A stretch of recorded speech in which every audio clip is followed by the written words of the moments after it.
Alors, imaginez un instant, le chemin pour aller au collège. Il est sombre, il est glissant. C'est un vrai problème que beaucoup connaissent. La première idée qui vient en tête, bien sûr, c'est d'installer un éclairage. Logique. Mais comment on peut être sûr que c'est la bonne solution, sans tout de suite se lancer dans des gros travaux coûteux? Eh bien, c'est justement là que le prototypage entre en jeu. Dans cette analyse, on va décortiquer ensemble, étape par étape, la construction d'une maquette. Le but, tester une solution d'éclairage. Allez, c'est parti. Voilà, le défi, il est là. On a un chemin qui est plongé dans le noir, ce qui, avouons-le, n'est pas très rassurant. Et en plus, il peut être glissant. Du coup, l'objectif, il est double. Il faut éclairer, bien sûr, pour se sentir en sécurité, mais il faut aussi que cet éclairage nous aide à mieux voir où on met les pieds. C'est vraiment ce double enjeu qui est au centre de tout le projet.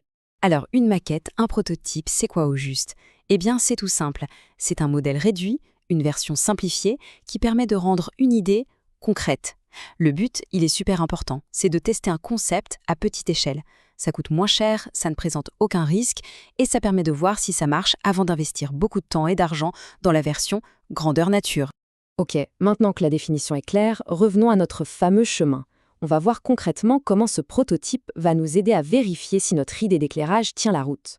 L'intérêt d'une maquette comme ça, c'est qu'elle va nous permettre de répondre à des questions super concrètes. Par exemple, où est-ce qu'on place les lumières pour que ce soit le plus efficace possible? Comment la lumière va se répartir sur le chemin? Est-ce qu'il y aura des ombres d'ombre? Et puis, comment on alimente tout ça? Peut-être avec des petits panneaux solaires? Voilà, ce sont exactement ces points-là que le prototype va nous aider à vérifier. Bon, évidemment, un projet comme ça se fait rarement tout seul. C'est avant tout un travail d'équipe. Et pour que ça marche, le secret, c'est une bonne organisation et une super collaboration. Et pour que ça roule, chaque membre de l'équipe a sa propre mission, bien définie. On a le responsable du plan, lui, il s'assure que le dessin du chemin est bien à l'échelle. Ensuite, le responsable de la structure, c'est celui qui coupe, colle, assemble, bref, qui donne vie à la maquette. Il y a évidemment le manager de l'éclairage, qui prépare et installe les LED, le cœur du projet.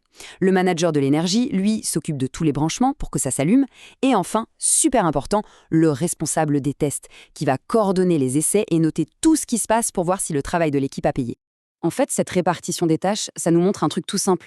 Pour qu'une collaboration fonctionne, il faut deux choses. D'abord, des rôles qui se complètent, où chacun amène sa pierre à l'édifice, et ensuite, de la communication. On doit se parler tout le temps. C'est vraiment la somme de ces deux éléments qui transforme un tas de pièces détachées en un projet qui tient debout. Ok, l'équipe est en place, les rôles sont définis, il est temps de passer à la construction. Mais attention, on ne fonce pas tête baissée. Une bonne préparation, c'est la clé. Voyons un peu quel matériel il faut et quelles sont les grandes étapes à ne pas rater. La bonne nouvelle, c'est qu'il ne faut pas de matériel de folie pour construire cette maquette. Une base solide, genre du carton-plume, du papier ou de la peinture pour faire le chemin, des petits trucs pour fabriquer les poteaux lumineux, comme des bouchons ou des tubes, et bien sûr, le plus important, les LED. Quelques résistances, des fils et une source d'énergie. Après, on ajoute les outils de base, de la colle, des ciseaux, une règle, et c'est parti. Alors, pour la construction, on va suivre un plan en 5 étapes. C'est très logique. D'abord, 1. On trace le chemin sur notre base. 2. On marque précisément où on va mettre les poteaux lumineux. 3. On construit la structure, on matérialise le chemin. Étape 4. On installe les poteaux et on y met les LED. Et enfin, la dernière étape, la 5e, on fait tous les branchements électriques pour que ça s'allume. Alors là, attention, c'est un point vraiment essentiel à garder en tête. L'objectif, ce n'est pas de faire une maquette parfaite, une œuvre d'art. Non. Le but, c'est qu'elle soit fonctionnelle. Elle doit être assez réaliste pour que les tests qu'on va faire dessus aient un sens. Et c'est pour ça que la communication dans l'équipe est cruciale à chaque instant, pour être sûr qu'on ne s'éloigne pas de l'objectif de départ. Bon, la maquette est construite, elle est là sous nos yeux. On pourrait croire que le travail est fini, mais pas du tout. En fait, on arrive à l'étape la plus importante, la phase de test. C'est le moment de vérité. C'est là qu'on va voir si notre idée répond vraiment au problème de départ. Tout ce qu'on a fait jusqu'à maintenant, ça nous amène à cette seule et unique question. Est-ce que la solution qu'on a imaginée est la bonne? Les tests, ils ne sont pas là pour dire c'est bien ou c'est nul. Non, ils sont là pour répondre à cette question le plus objectivement possible. Alors concrètement, comment on s'y prend pour tester? On peut faire plusieurs choses simples. D'abord, un test de visibilité. Hop, on éteint toutes les autres lumières et on regarde si notre chemin est bien éclairé. Ensuite, un test de positionnement. On va chercher les petites zones qui restent dans l'ombre. Et enfin, un test de fonctionnement, tout bête, on vérifie que toutes les LED s'allument bien et que l'intensité est bonne. Une fois les tests terminés, on analyse les résultats. C'est une étape cruciale.